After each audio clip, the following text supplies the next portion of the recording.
Hi Sandy, hi Rosie, hi guys. I hope you guys are all having a good Tuesday. It's February 2nd already. Can you guys believe that? Wow. Sherm's mom's birthday this month. I think that's the only thing we have this month. Except for Valentine's Day, of course. But that's just another day. Sherm's mom's going to be 61 this year. He was saying last night, I cannot believe mom's going to be 61. She had him when he was 20, so Sherm's going to be 41 this year. Don't seem possible. Time goes by so fast, guys. You want to cherish the ones you have while you still have them here. Which brings me to an update I got yesterday on Becky. Becky passed away. They took her life support off at, I think, April said 11:30, and she died at 1:30, I think. But she did pass away. So I would like to ask you guys to please keep April and Linda Thacker in your prayers. Becky was their cousin, and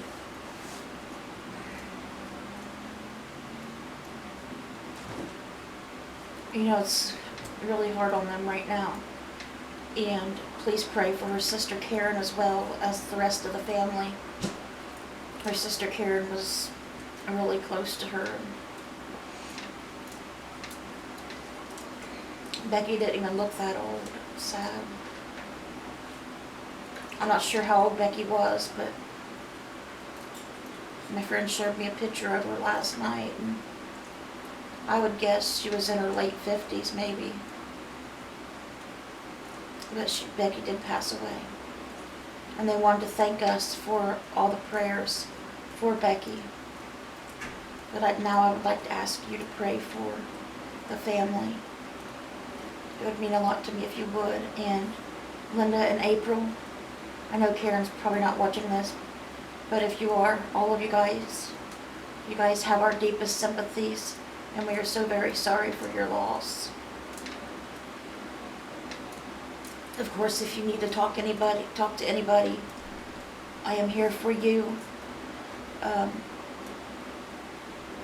And just get a hold of me and we'll talk as long as you need to.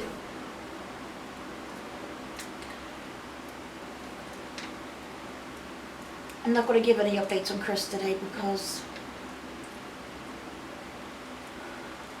I just feel bad giving better news when you just gave really bad news, you know? Like somebody else is getting better when somebody else just passed away. It makes me feel guilty to do that, so I'm not going to say anything about Chris. There hasn't been any major updates anyways, so I'll update you guys on Chris tomorrow if I hear anything, because I haven't really heard much anyways. But continued prayers, please, for Chris, and like I said, please, prayers for Becky's family.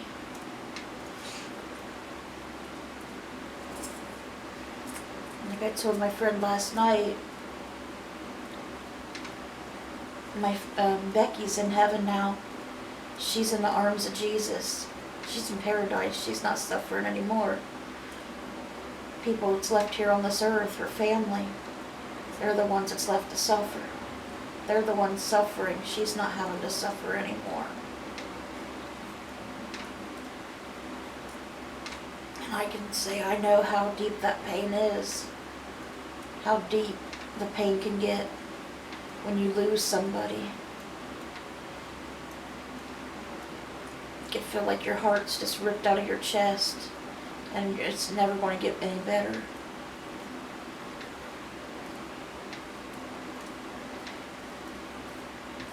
The best thing we can do for them right now is just to be there for them and pray for them. So please keep them in your prayers.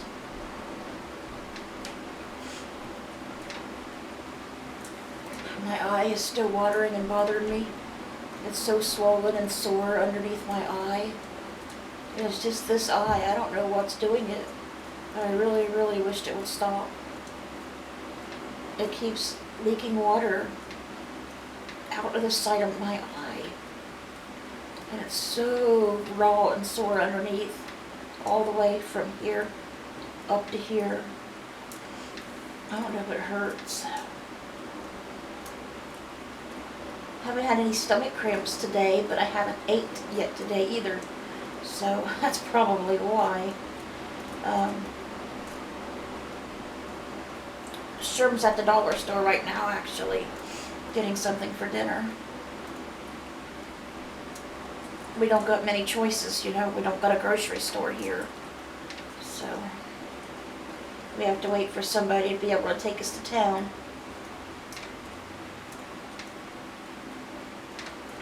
Alright, guys. Let's get started with today's Bible reading.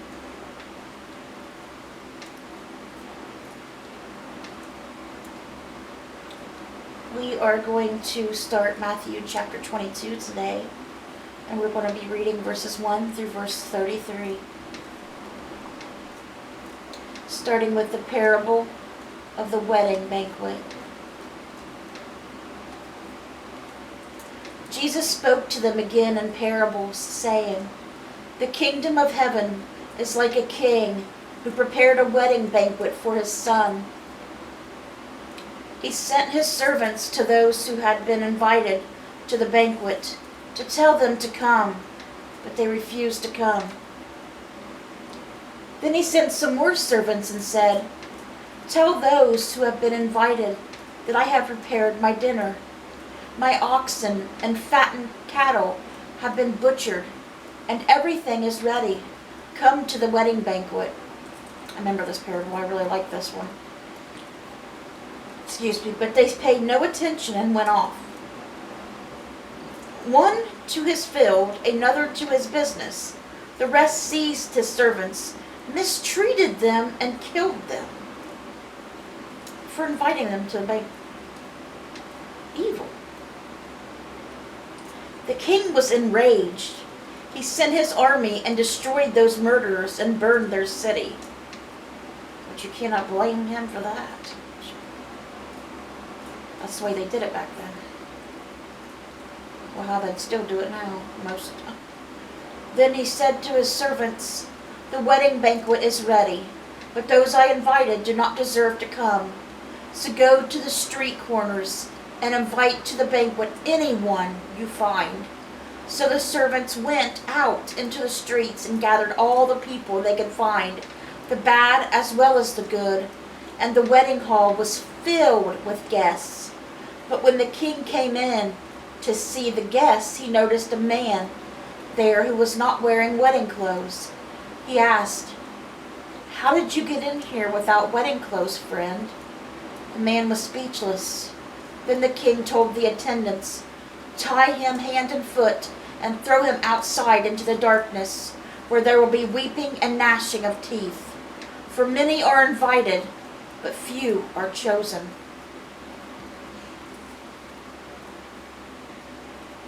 And that was that parable.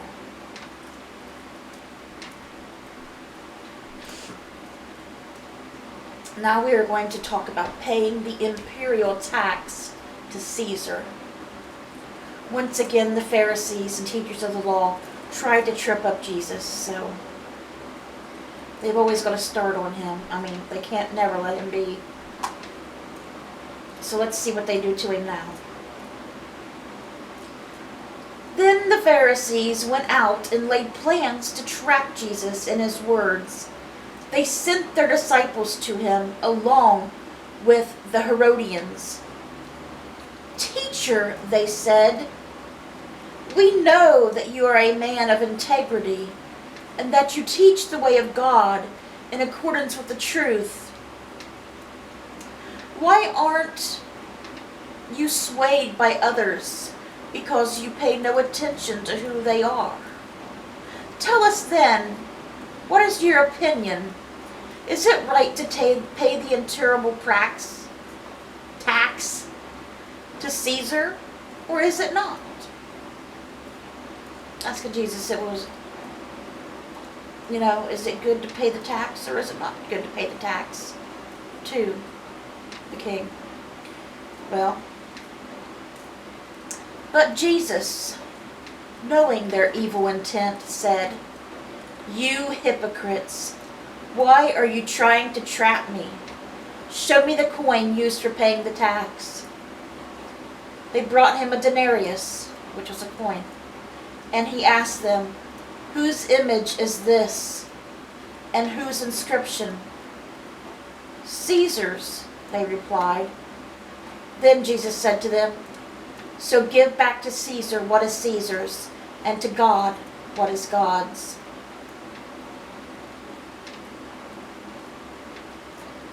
Isn't that amazing? It's like, couldn't have thought of anything better, to say. That's like a really good one. Oh, Jesus, comebacks were good. I'm just saying. I was like, let's see if they say this. When they heard this, they were amazed. So they left him and went away. So once again, they could not trap Jesus. Thinking they could, but they could not.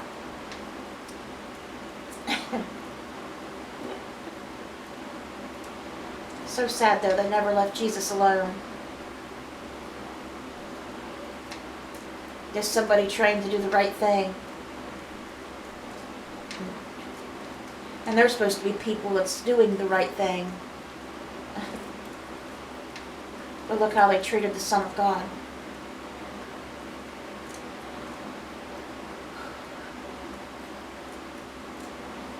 They didn't believe Jesus was the Son of God. That's why they treated him that way.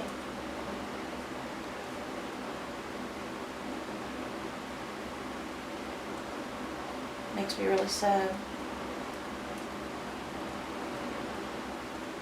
I mean, can you imagine how they felt when they found out that Jesus truly was the Son of God and they treated him that way all that time?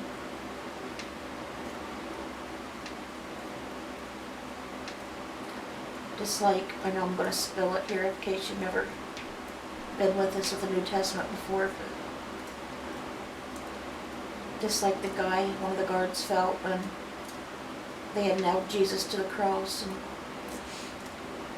after Jesus died, that one guard knew what he had done. He knew that he had just helped kill the Son of God. He knew right then that Jesus was truly the Son of God.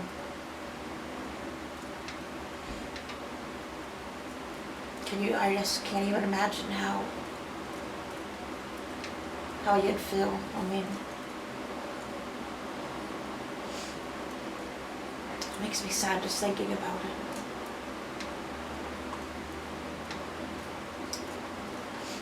it. Ending Matthew today, we're going to talk about marriage at the resurrection. And this is the Sadducees trying to trip Jesus up once again. That same day, the Sadducees, who say there is no resurrection, came to him with a question. "Teacher," they said, "Moses told us that if a man dies without having children, his brother must marry the widow and raise up offspring for him. Now, teacher, there were 7 brothers among us. The first one married and died, and since he had no children, he left his wife to his brother. The same thing happened to the second and the third, right on down to the 7th. Finally, the woman died. Now then, at the resurrection, whose wife will she be of the 7, since all of them were married to her?" What's Jesus going to say to this? Do you have any ideas? Jesus replied, "You are in error, because you do not know the Scriptures or the power of God. At the resurrection, people will neither marry nor be given in marriage. They will be like the angels in heaven. But about the resurrection of the dead, have you not read what God said to you? I am the God of Abraham, the God of Isaac, and the God of Jacob. He is not the God of the dead, but of the living. When the crowds heard this, they were astonished at his teaching. Jesus, had people believe in him all the more and more, and that just made the teachers, the Pharisees and Sadducees of the law so mad. The more people believed in Jesus, the more angry they got.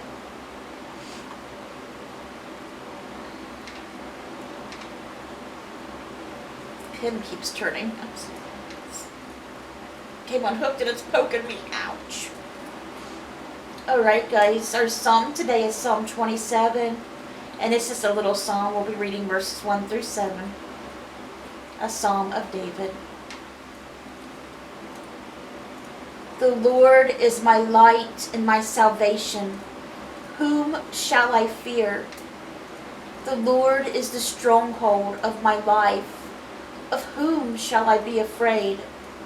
When the wicked advance against me to devour me, it is like my enemies and my foes, who will stumble and fall.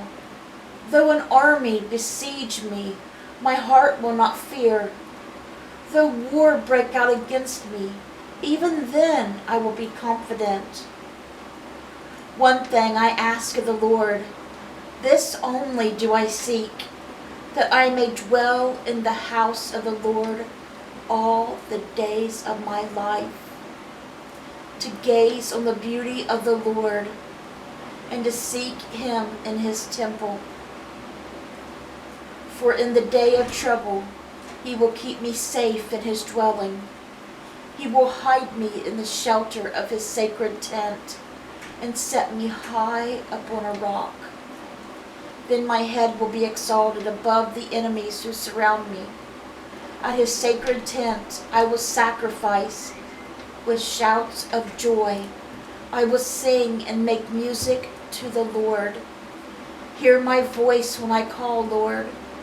Be merciful to me and answer me. And that was a beautiful Psalm of David, Psalm 27, and I love that psalm. It's one of my favorites. But there's so many good ones. It's hard to pick favorites, but I love, love, love this one. Especially the part where it says, one thing I ask from the Lord, this only do I seek, that I may dwell in the house of the Lord all the days of my life, to gaze on the beauty of the Lord and seek him in his temple. Can you think of anything better than dwelling in the house of the Lord all the days of your life? I cannot think of anything better. Nothing else I can think of in this world appeals to me, or out of this world.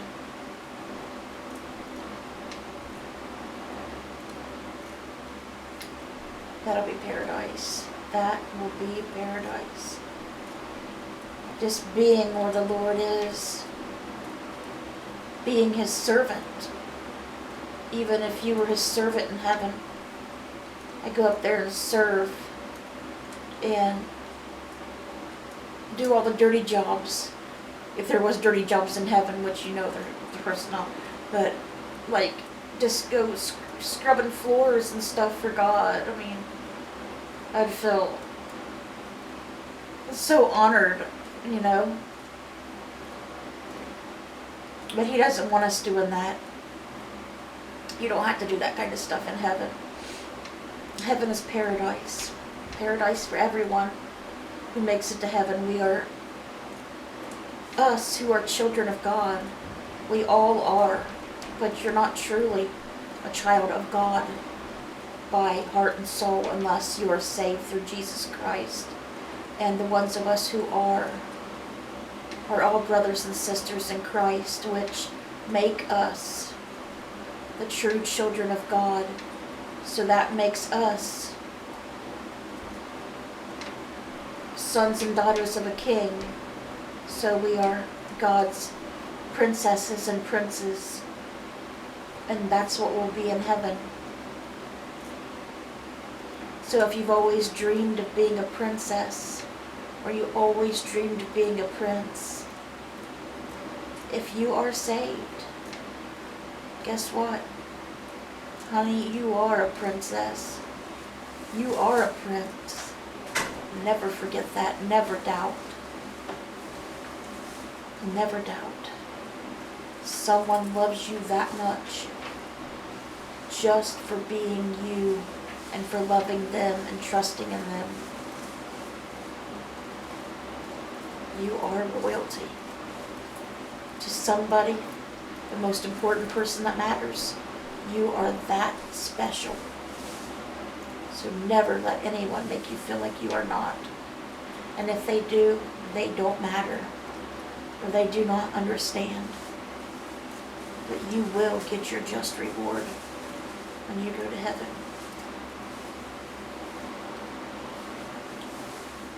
We're going to end today's Bible reading against warning against adultery. There's a lot about adultery in the Bible. This is Proverbs 6. We're continuing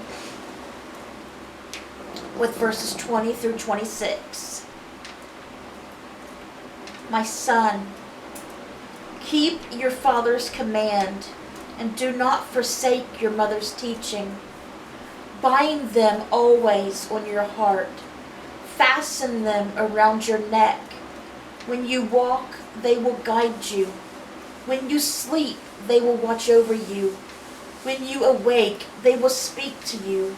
For this command is a lamp. This teaching is a light. And correction and instruction are the way to life, keeping you from your neighbor's wife, from the smooth talk of a wayward woman. Do not lust in your heart after her beauty, or let her captivate you with her eyes. For a prostitute can be had for a loaf of bread, but another man's wife preys on your very life. And that is just like the devil in disguise of a wayward woman, and the prostitute or whatever woman that tries to take another woman's man. It's like the devil in disguise, trying to tempt that man to cheat on their wife and be with them, to commit adultery, which is one of the 10 commandments, is to not commit adultery. And it's a very bad sin. And this is said in the Bible before, do not forsake your mother's teaching. It's like, I've said that before. That goes back to honoring your father and mother. If they are good parents. I don't mean if you think your parents are bad because they give you rules. No, no, no.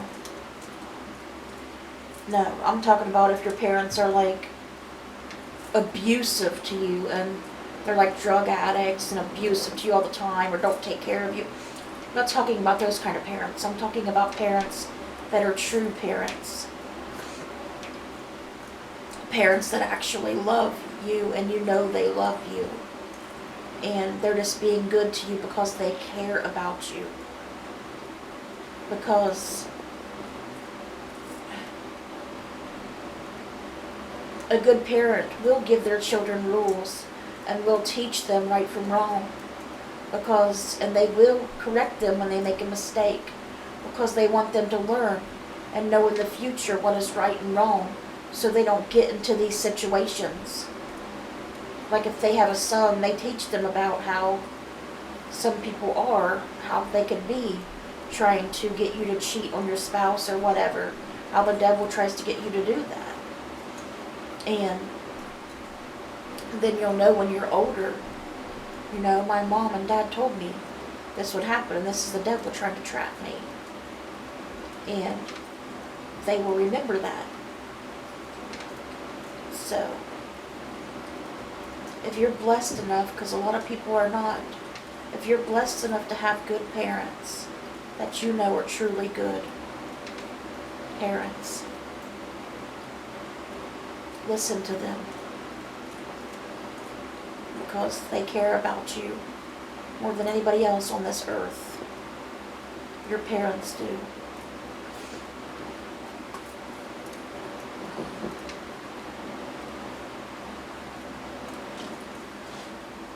Alright guys, my eye is hurting so bad. I don't know, we'll go try to put some Vaseline under it or something. Yeah, I've tried it before but it didn't help much, but I gotta try it again because it hurts really bad. It's so raw and it won't stop leaking. How long have I been going, Sherm? 26. 26 minutes. I was trying to space it out, waiting until Sherm got back. He just got back, so I will let you guys go. That was today's Bible reading. I hope it touched your guys' hearts. I'm sorry that it's so long. Please remember to keep Christopher in your prayers, and please remember to keep Becky's family in your prayers. And again, you guys, our deepest sympathies are with you during your time of loss. Let's bring those souls to Jesus. And God willing, I'll see you guys all again tomorrow with another Bible reading. Bye guys. God bless.